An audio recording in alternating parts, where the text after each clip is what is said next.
Hi there, I'm Mahibi, I'm the C Coach, and welcome back to the final section of part 2 of the coaching approach to successful assignments. Now, we're going to wrap up this phase of 100-day planning and what the ideal experience has been for the assignee.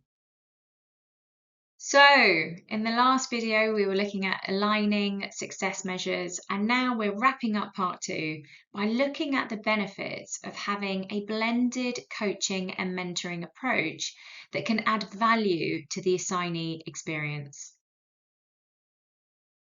So, with our coaching approach, we also have an opportunity to integrate elements of mentoring, where we're looking at sharing options or removing blockers to challenges, looking at solutionizing.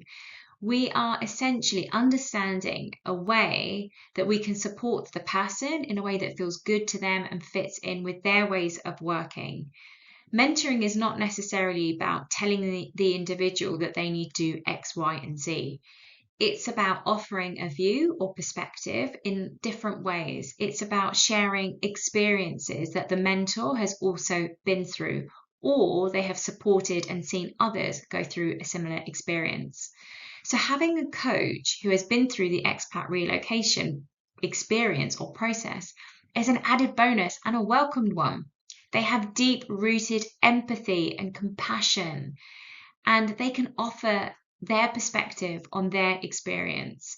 It's a key aspect when we're thinking about this kind of uncertainty, to have someone listen to you who's also been through this experience. The process makes us feel that we're seen and we're heard. I myself, I'm an expat. I relocated from London to Barcelona 3 years ago during COVID. And although I didn't relocate with the organisation, I relocated myself with the support of a coach. I couldn't have done it without them during this terrifying time, and I definitely didn't want to do it on my own. I understand what a difference it makes to building trusted relationships, networks in a place that is completely alien. How important it is to build communities, to feel belonging, to feel that there is an opportunity to create new work and personal goals that are meaningful. Even disruptions in routine can have adverse impacts on our mindset and our outlook. So, integrating habits of exercise, habits of a new self care routine, a new sleep routine, ways to ground ourselves in a new environment, to support our self care, to find ways to relieve stress, to let go of tension. All of these elements are key, and having a mentor, someone who's been through that experience, can be a real support to the employee.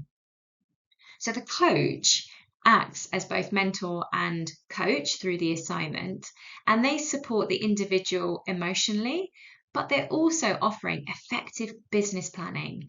And that's why this consistency addresses the top 3 reasons why assignments fail.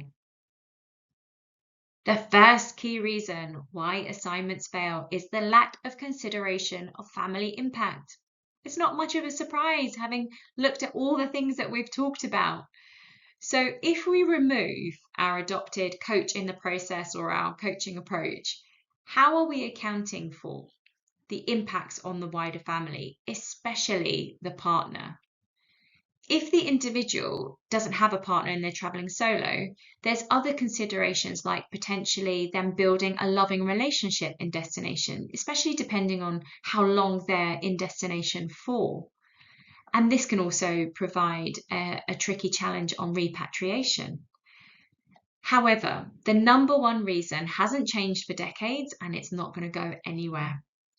Innovative organizations offer direct support to the partner now, and they build in personalized solutions to fulfill family needs.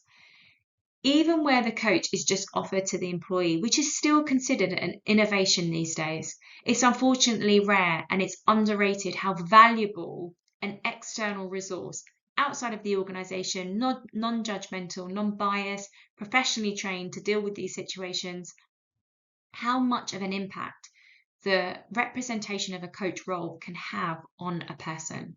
It will positively impact them, and it will positively impact the partner, because the employee will have an increased sense of confidence, higher sense of control. Feelings and emotions are infectious. So if the employee is feeling good about it, so is the partner. We're coming back to the person outside of the organization is also the person inside the organization. And the other added benefit is the employee is able to share tools, frameworks, lots of armor to allow their partner to also deal with this unsettling time. So here it is. Poor planning to hit the ground running. Everything we have talked about in part 2. We have seen how detailed planning is both employee and family centric, and it allows the person to hit the ground running at work and in their personal and family life.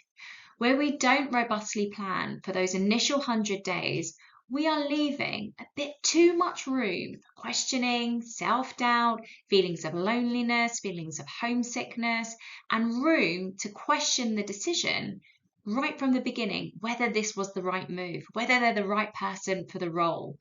The organisation and the individual together created accountability, responsibility, drive, motivation, purpose, legacy in this assignment. All these empowering elements to set up, as far as possible, a successful assignee experience. And we're also supporting the return on investment.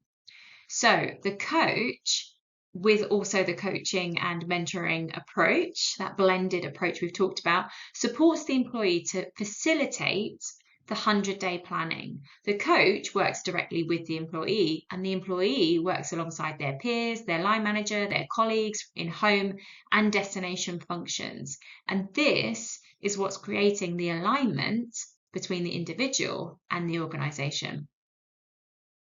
So here it is, the business case to partnering with a coach for a successful assignment process. Evidence that the representative of the coach is here. It supports consistency in both business and well-being. The coach is a trained professional and external, unbiased, unjudgmental resource that combines both business planning and implementation skills, whilst also providing frameworks for emotional support, how to manage stress, relieve anxiety, mindfulness, and support the overall well-being of the person or people at the heart of this process. That's why it's so important for the coach to have this blended approach of mentoring and coaching, because effectively it is supporting both parties. Both the business and the people in this process are benefiting from this mentoring and coaching blend. What it's allowing is the coach to connect to the external side related to the business activities, and then also connect it to the internal side, which is what's happening in here within the assignee and the overall makeup of their well-being during the whole assignment process. So let's grab our pen and paper and look at some reflective questions that I've put together for us in regards to that blended coaching and mentoring approach. So who is providing the blended coach and mentor roles in your organization if you're not using coach? Is it one or two people? Is there one person as the coach, one person as the mentor, etc.? How do you proactively safeguard and minimize as far as possible those family impacts, and are you doing enough? What is currently in existing policies that provide flexibility around family benefits? Who and what acts as the consistent pillar of the business and the well-being support? Where's the balance? Who does those balance checks?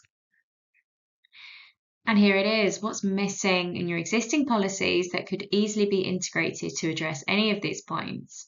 And what's the key action points here, initiative projects that require collaboration and sign-off in your business to improve planning and the assignee experience? I'm Mahibi, Thank you very much for joining me for the entirety of part 2. We have wrapped up, and in the next video, we'll be starting our journey in part 3 and looking at the key considerations for a successful repatriation.